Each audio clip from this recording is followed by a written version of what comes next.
height discrepancy. I'm going to stand on my toes. Hi, everybody. Good morning, afternoon. My name is Rose McGowan. I am here visiting the United States of America for the first time in almost 2 years.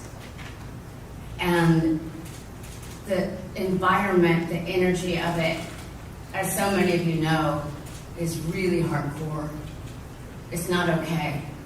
And it seems to be especially strong in California, a state I stayed in and fought for years because the land, because the sacrifices that people have made to be here and to make it better. It gives me no great pleasure to call out Democrats. I was a Democrat. The very first activism I did was when my mother sent me out when we first came to America from Italy. I was sent out to pass out cigarettes that said, "Vote Dukakis." For the young people, that guy was never going to win. I still have that cigarette somewhere. I've been involved in politics behind the scenes, fascinated by it for many years, and how it really does affect and change lives in more ways than we know. And for me, when I was younger, I bought the whole right-wing machine coming after Hillary Clinton, sexism, which is true, that's not wrong. But it doesn't mean it wasn't used as a shield to get away with a lot of nasty things. And so finally I had to come to the point where I'm not a Democrat, because everybody who's systematically traumatized, terrorized, harassed, stalked, and stolen from me during my time in California and in Hollywood has been a Democrat. What a bummer for me. What a bummer to realize that behind the scenes, it's not real. And something people don't know about me, I was also a lobbyist in Washington, D.C. I did a lot of strange things because I was bored with acting in general. It was just a day job for me. I never wanted to be. I was discovered, and I thought, well, after I quickly realized I was stuck on the wrong side of the screen and could not get back out, I thought, well, how can I use cameras and microphones eventually to change lives? How can I get to an unfireable position so they can't stop me? I'm going to life hack their system, which is what I'm doing. I'm using their airwaves, their media. But every single one of you in here really knows what the skinny is, what the truth is, unless you really want to live a lie. And the thing I realized during the lobbying group that I was with, no labels, Republicans and Democrats working across the aisles. What that meant to me was behind the scenes, I got to see them all with no cameras. And they were all pretty much talking the same game. And they were kind of all in on it together. And I just thought, this is horrible. The first real act of public activism I did was not exposing monster Weinstein. It was several years before that. I was at an event a month before the Hillary-Trump election in New Hampshire.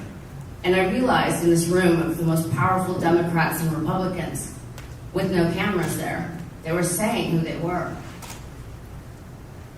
So I tricked a young assistant with a little headpiece.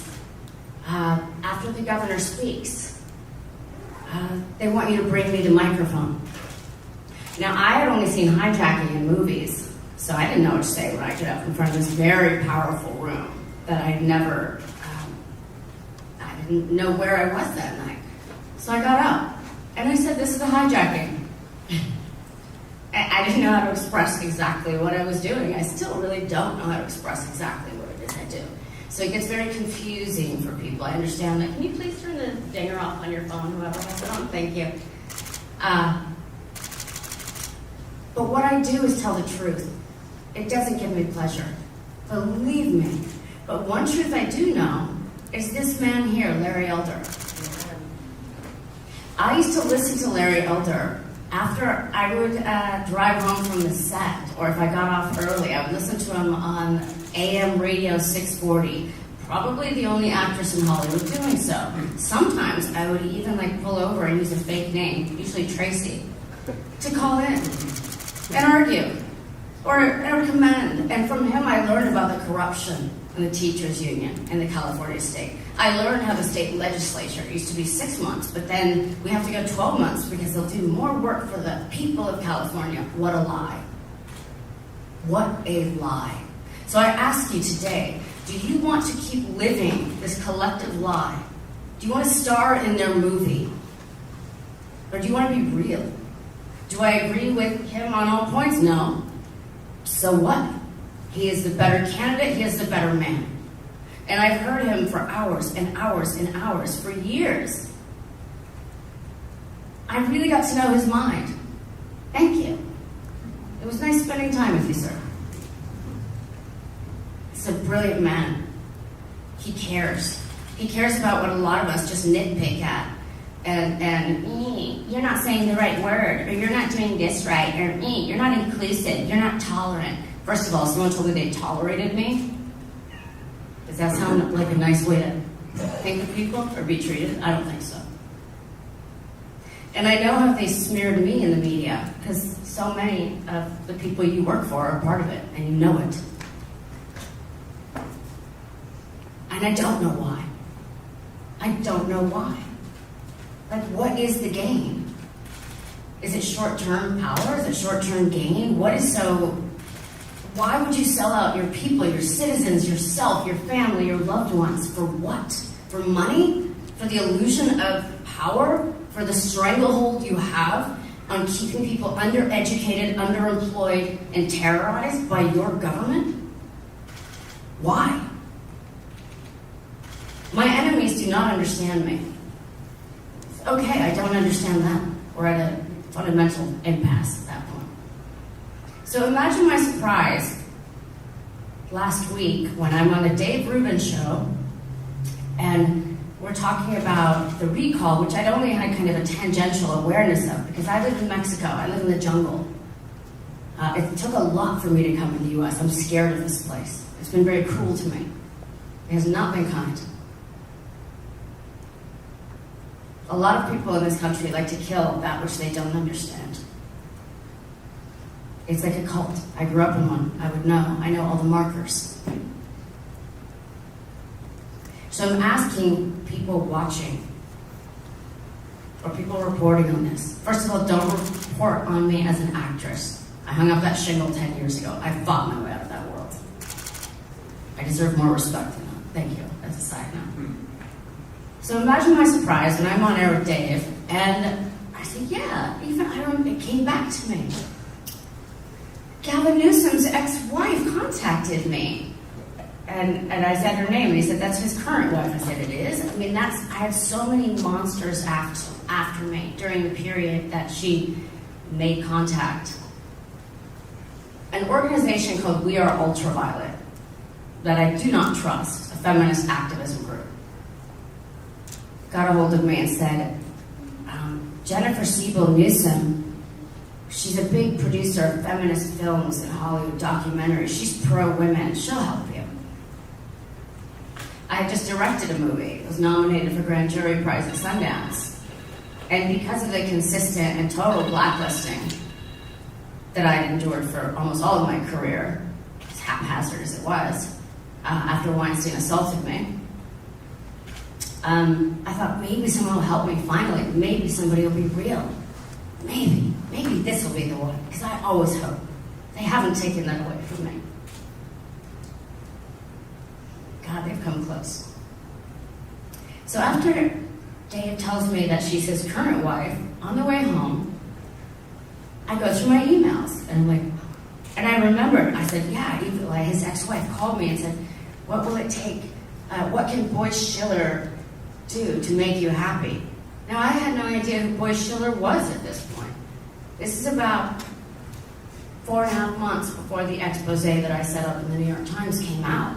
I didn't know who David Boyce was. I didn't know he was an operator trying to suppress me. At this point, I did not know that he had already gone to former Israeli Prime Minister Ehud Barak of Israel and say, who should I hire to stop Rose McGowan? I did not know. I could feel the shadow people around me. I found recording devices in my car, in my house. nude photos hacked and disseminated, courtesy of whom I believe to be Lisa Bloom, another big feminist attorney, another big Democrat.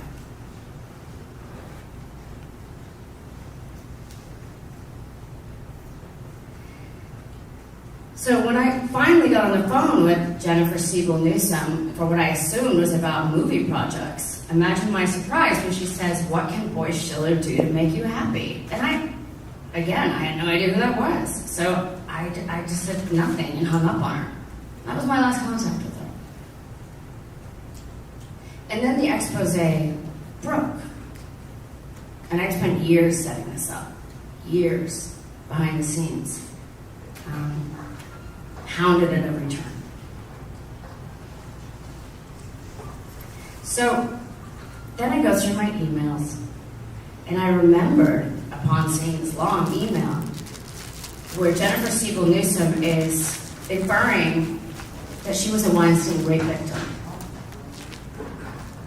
to get into this private email group of Weinstein rape victims.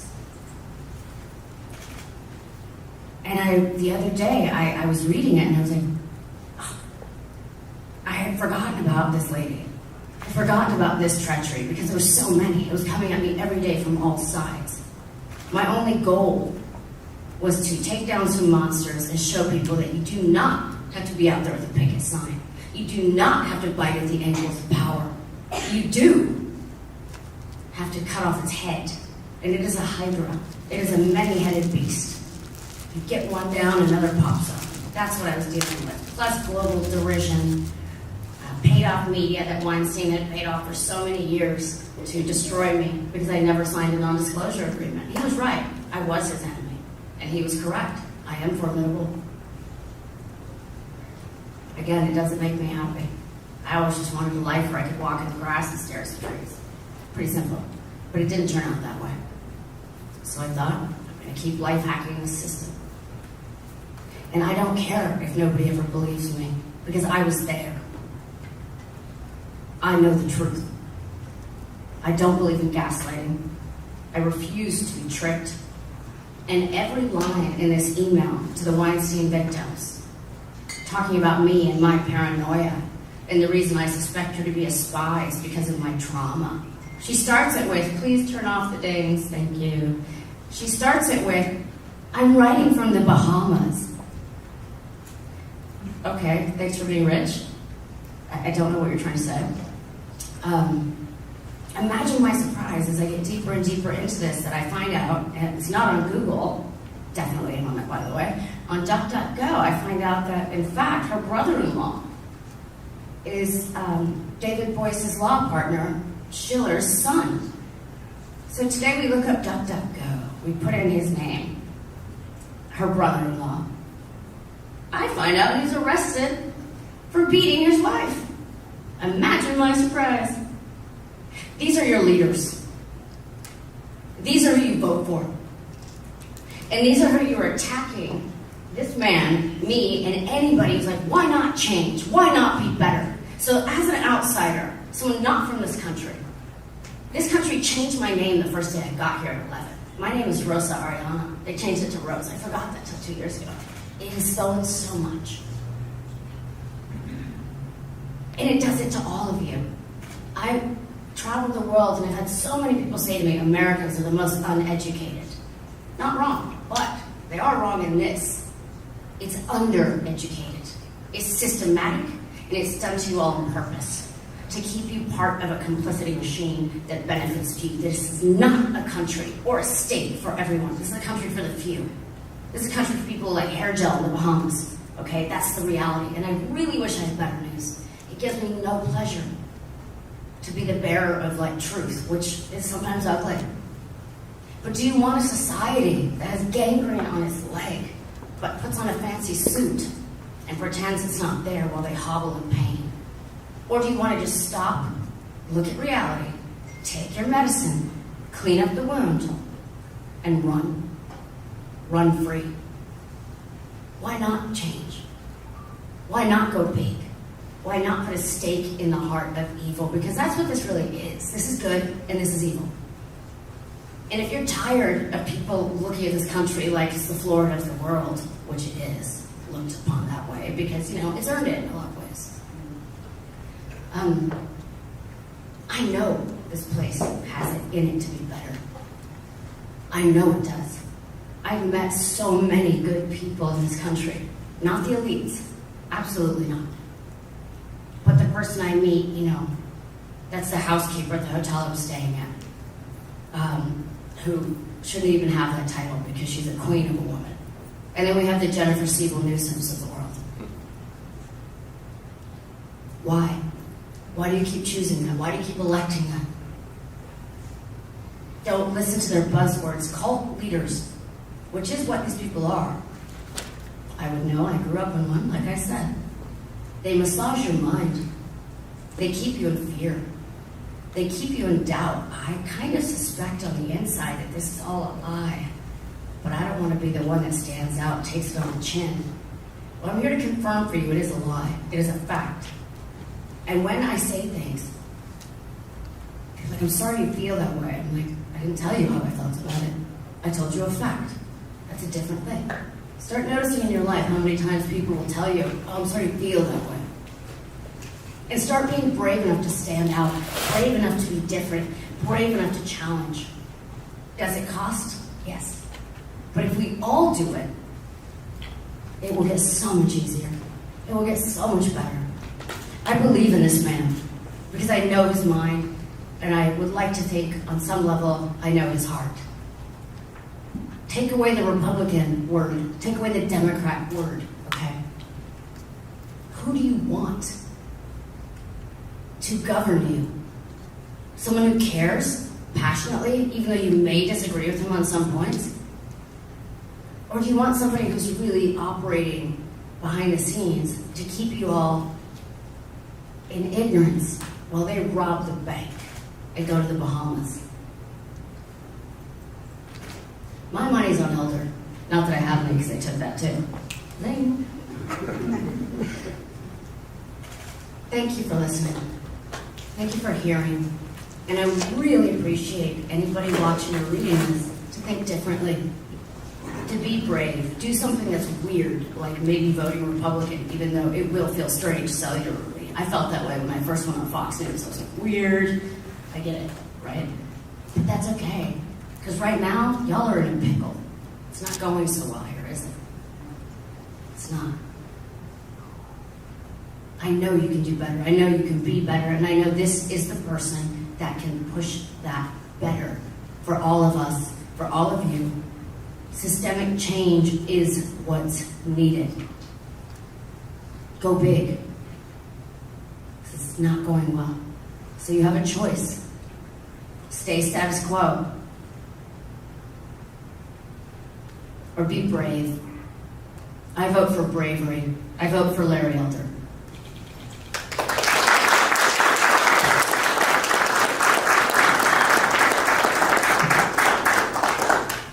I want to say a few things about the way I've been covered during this campaign, the way I've been treated during this campaign, and how hypocritical members of the media have been in this campaign before I get to Mrs. Gavin Newsom.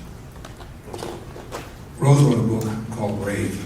There's another woman in this room who's very, very brave. Her name is former State Senator Gloria Romero. She's a Democrat. She's still a Democrat. She didn't renounce her party. But she crossed party lines in order to support me primarily because of one issue. And that issue is school choice. She believes, and I believe, that the money should follow the child rather than the other way around. We're spending about $15,000 per student per year. I think only about 15 or 16 states are spending more. And the money should go into an account that the parent chooses. Because she knows, and I know, that the kids living in the city are getting the worst teachers, the worst principals, the worst administrators, the worst outcomes, and almost takes an act of Congress to fire a bad teacher. So for that primary reason, she's supporting me. Regarding school choice, speaking of hypocritical, President Barack Obama, when he was living in Indonesia, his stepfather was an oil company executive. He attended a private school that was set up for oil company executives. But his mom felt that school wasn't good enough. She sent him back to Hawaii to live with her parents, and he attended the finest prep school in Hawaii called Punahou. He then comes to Los Angeles after he graduated from high school, and goes to a fine private school called Occidental. He finishes up at Columbia, another private school. Then he goes to Harvard. His wife, Michelle Robinson, grew up in Chicago, and while she did attend a public high school, it wasn't her nearby public high school because she thought it wasn't good enough. So she got on a bus and traveled miles away to go to a better high school. The Obama children, Sasha and Malia, they attended a private school that was set up for the teachers who teach at University of Chicago, where Obama was a law instructor. And then when the Obamas moved to Washington, D.C., Michelle made a big display of checking out the public schools and publicly said she might consider putting the kids in public school right. Put them in Sidwell Friends, the same prep school that Chelsea Clinton went to, that cost $40,000 a year. The girls never set foot in a public school. Obama never set foot in a public school. And Michelle Robinson attended a better high school outside of her area rather than to go to the nearby inferior public school. Then when Obama became president, he shut down the D.C. Opportunity Scholarship Program that was set up by George W. Bush that gave vouchers to kids 12 through K. It was reauthorized under President Trump. My point is the Democratic Party has been the principal obstacle towards urban kids getting the first step towards getting to the middle class, which according to the Brookings Institution, which is the left-wing think tank, means at least finish high school, presumably one where you can read, write, and compute at grade level. Hypocrisy number 2. I was interviewed this morning by Garrett, Major Garrett, who's now with CBS. And he asked me whether or not I thought the election results, the recall election, would be fair, would I respect the results. I've been asked that question a lot about the 2020 election. And I said to Major, just once, I'd like somebody to ask my opponent, Gavin Newsom, does he respect the 2016 election? Because Hillary, for 4 years, referred to that election as having been stolen. Her word, not mine. She didn't just say it once or twice or 3 times. She said it constantly. For the entire 4 years of the last administration, she referred to it as stolen. She referred to the former president as illegitimate. Not just once, not just twice, constantly. To the point where 2/3 of Democrats falsely believe that the Russians changed vote tallies, even though the Senate report found no such evidence. Russians tried, but they found out that 0 vote tally was changed, yet 66% of Democrats falsely, incorrectly, wrongly believe that vote tallies were changed by the Russians. The Senate report also found no evidence one way or the other whether or not the Russians changed the outcome of the election in 2016. According to Gallup, 78% of Democrats believe, quote, the Russians changed the outcome of the election, close quote. Yet nobody ever asked Gavin Newsom, does he believe, as Hillary believes, the election was stolen? And if he doesn't believe that, no one ever asked Gavin Newsom, do you believe her social media platform should be shut down for promoting the so-called big lie about the 2016 election? Hypocrisy number 3. The other day in Venice, at a homeless encampment, some white woman in a gorilla mask threw an egg at me. It would have been a major story if I had a D at the end of my name. They'd be talking about it in Bangladesh. They'd be calling it a hate crime. They'd have a manhunt for her. But because I have an R at the end of my name, nobody gives a rip. Now, I've never, ever, ever played the race card. I've never told people to vote for me because I'm black or to vote against me because I'm black. But I will tell you something. There was an article on the front page of the New York Times, all about me, negative of course. Never once mentioned that I am black, never once mentioned that I would be the first black governor of California. That's fine with me. But on the same page, long article about the, quote, first female governor of New York, close quote. So it was relevant to the New York Times when this female governor, who only became governor because Cuomo resigned, was the first. But it's not relevant that I'm the first black governor of California. Hypocrisy, double standard. Now, I was accused of sexism because I wrote a column 21 years ago where I was quoting a study from the University of Pennsylvania, Annenberg, where they asked women 25 questions and men 25 questions about politics. And it turns out men knew more than women did in 15 of the questions. They knew the same in 9, and women knew only more in 1. And I quoted a female professor who's still there, and she said the reason women knew less is because they get their primary source from local news. My apologies to people here from local news. And she said, and I quote, watching local news makes you dumber, close quote. I didn't say it, she did. And all of a sudden, I'm sexist and I believe that women are less intelligent than men. You didn't? I've written 1,200 articles. I've written an article once a week since April of 1998. I wrote about the fact that women make more money than men, young women do. I wrote about the fact that there are more women in college than men. I wrote about the fact that when it comes to medical school and law school, the percentages of men and women equal entering medical school and law school is now the same.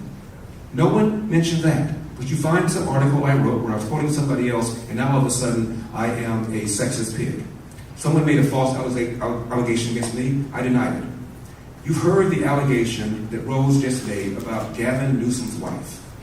She made the allegation, 3 days ago? Where's the Washington Post? Wrote the article about me. Where's the New York Times? Wrote the article about me. Where's CNN? Where's Politico? Where are you?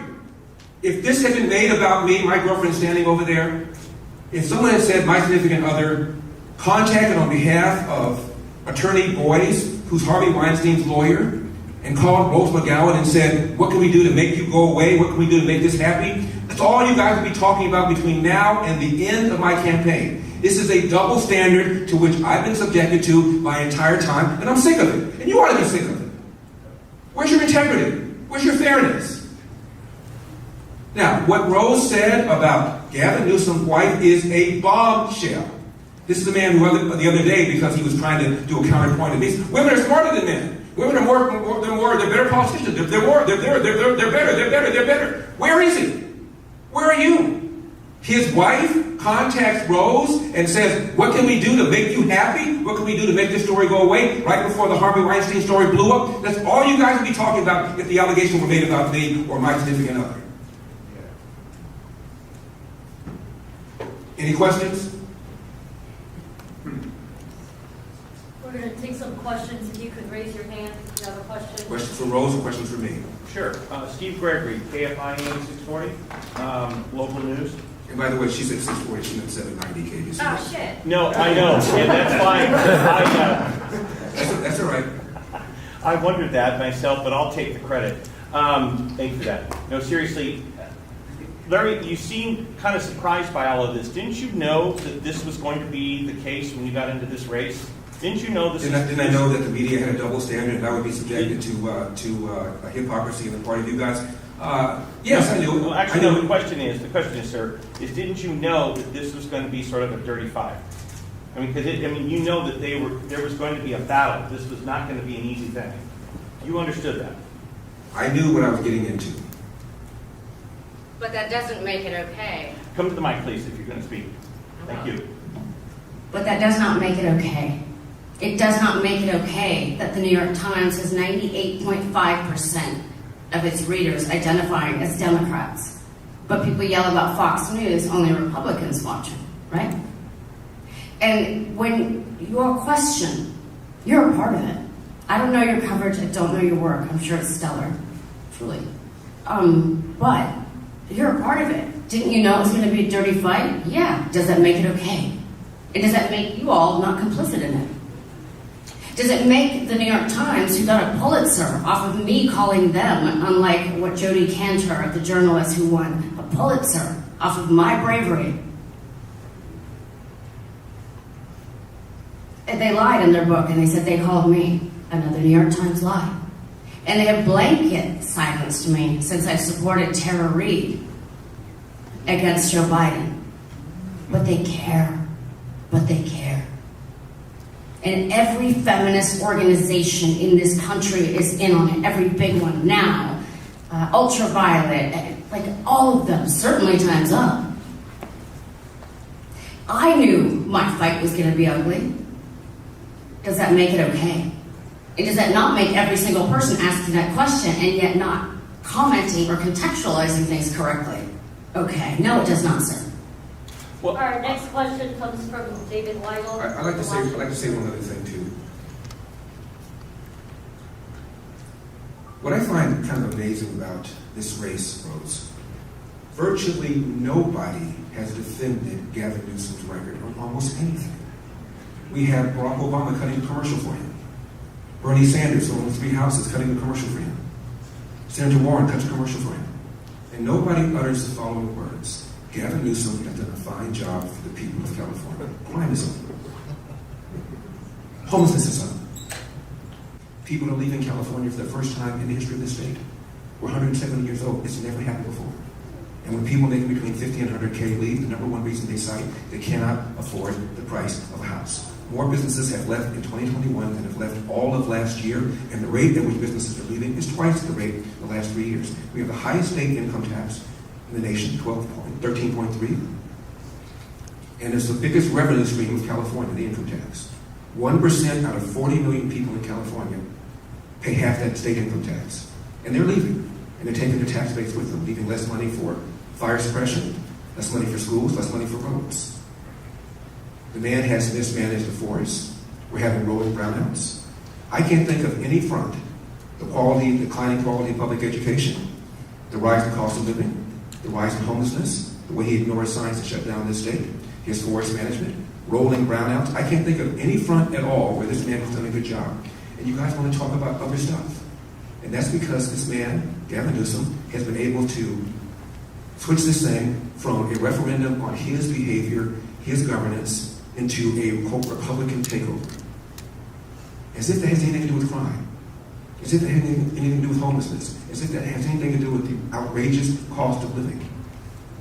The average price of a home in California is now 150% more than the national average. 150% more. If you look at the percentage of people living in LA who are black and in San Francisco who are black over the last 20 years, it's declined. Primary reason, the price of a home. The state's in trouble. And forget about all these right-wing conservative talking points. There's a left-wing magazine called The Atlantic. A few months ago, article, The California Dream is Dying. All the things I've talked about. Declining public schools. The stranglehold environmentalists have over Sacramento. High cost of living. High homelessness. The California Dream is dying. I urge you all to check it out. Every single talking point I've made has been made in that magazine, and these are not Republicans. Next question, David Weigel. Thank you. One question for Rhodes. You described emails and phone calls. You talked about having receipts on Twitter. Are you willing to produce, show the emails to the press? And then I have a question for Larry separately. Ms. McGowan described why she thinks this is a voting issue, but could you expand on why Gavin Newsom's name is on the ballot but not his wife's? Could you expand after that question on why this should be a voting issue for people who sometimes separate a spouse from a candidate? Well, I'll take that one. Is that okay, Larry? Yeah, I'll tell you why. You don't think Jennifer Siebel Newsom went home that night after first making contact with me and talking to her husband. And if her brother-in-law is Schiller, Boyce's partner's son, that makes him the brother-in-law of Gavin Newsom. They're all in it together, okay? Obama's daughter interned for my rapist 2 months before I exposed him in the New York Times. They're all in on it, and you know it. That's a disingenuous question, friend. On the other part of it, though, The receipts, yes. I sent the emails to Politico this morning. Those are all screenshots of her emails, the ones I posted. I just didn't put in, her, name on it. But those are not me writing out anything. Those were the actual emails. But I can certainly, and have. I sent them to Politico this morning. I challenge you to put them in. I challenge you to cover it. And I challenge you not to refer to me as an actress and not to refer to him in a dismissive way. Do better, please. We need you. We need all of you. Ms. McGowan. This is the last question. I just want to make one more statement. I don't know if the LA Times is here, but I was described by the LA Times as, quote, the black face of white supremacy. All because I don't believe in the lie of systemic racism. And it is a lie. When Barack Obama ran for president in 2007, he was running against Hillary for the nomination on the Democratic side. A Mormon named Mitt Romney was running for the nomination against John McCain on the Republican side. And Gallup tried to find out which one of these four politicians had the biggest hurdle. They asked Americans, would you never vote for a black president? 5% said they would not vote for a black president under any circumstances. 11% said they would not vote for a female. 24% said they would not vote for a woman. 42% said they would not vote for a man who would be as old as John McCain would have been, 72 years old, had he won. So Obama had a smaller hurdle than these people. I don't know if the CNN is here. CNN had a study in 1997, 24 years ago. They asked black teenagers and white teenagers about racism. And not too surprisingly, both of them said that racism was a major problem. But then Time and CNN did this, and I'd never seen this done before. They asked the black teenagers whether racism was a big problem, a small problem, or no problem in their own daily life. 89% of black teens called racism in 1997, 24 years ago, either a small problem or no problem in their own daily life. In fact, more black teens than white teens said, and this is verbatim, more black teens than white teens said, failure to take advantage of available opportunities is a bigger problem than racism, end quote. That was before Obama got elected, let alone re-elected.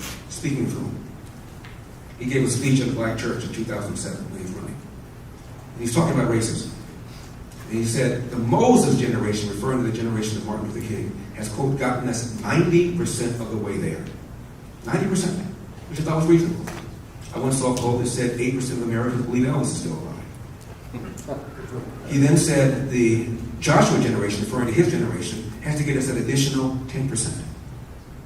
First time he was interviewed on 60 Minutes was Steve Croft. And he hadn't yet caught Hillary yet. He was running for the nomination.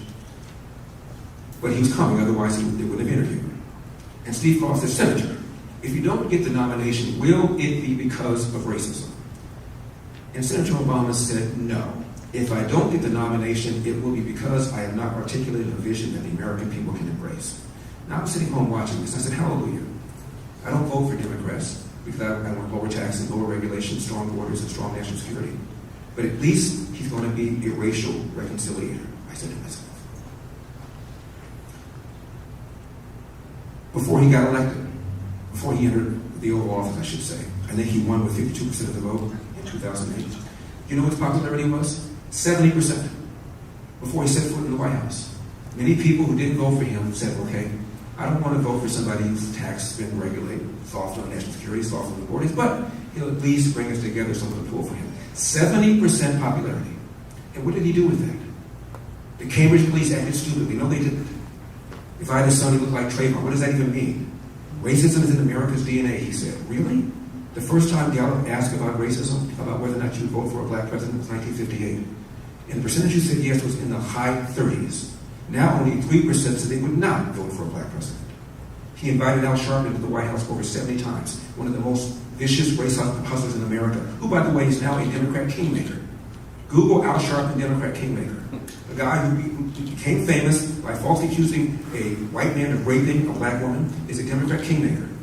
A man who was in the thick of Crown Heights in 1991 and said to Jews, if you want to pin your yarmulkes on your head and come over to my house, let's get it on, is a Democrat kingmaker. A man who was in the streets of Ferguson before 1 minute was taken, one word of testimony was taken, yelling, no justice, no peace, is a Democrat kingmaker. You ought to be ashamed of yourself. Obama had a great opportunity to bring us together. And instead, because he wanted power, he wanted the Democratic Party to remain in power, he knew that if he played the race card and got 13% of the black vote, all upset about social justice issues, not going to talk about schools, let's not talk about streets, safe streets, let's not talk about whether or not I have a job, let's talk about racial justice. That's what the party is all about. And he divided this country. I'm going to be united when I become governor. I'm going to use my bully pulpit to unite us. Because we have far more in common than we have apart. That's right. Back in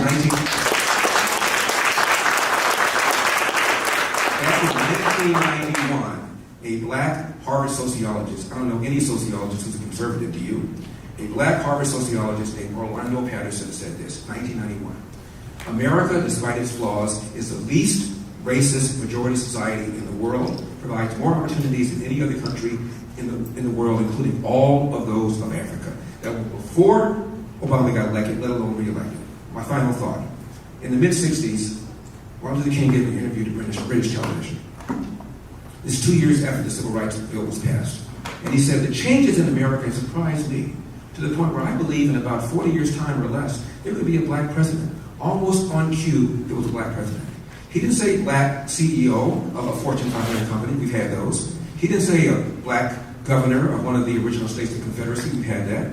He didn't say there'd be black senators. He didn't say 10% of Congress would be black. He didn't say there'd be a black president of an Ivy League university, which has happened. He said there would be a black president, meaning once that happens, it's done. It's done. We're here. We can now start dealing with people based on content of character, not color of skin. Instead, Democrats have doubled down and doubled down and doubled down on things like critical race theory and reparations, which is the extraction of money from people who were never slave owners to be given to people who were never slaves. Thank you all for coming. Mr. Elder, I have a question. I have a question for you, Mr. Elder. As a comment on what you just said, which is people will disavow that mostly white people that work in the media will disavow what he just said.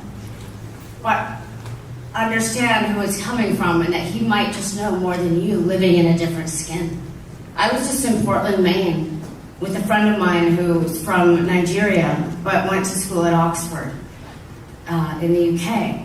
And there were, in the whitest town I've ever been in, Portland, Maine, there were Black Lives Matter signs everywhere. But like kind of really over the top. And he kept taking photos of them. And I turned to him and I asked him, how does that make you feel? And he looked at me with tears in his eyes. And he said, not good.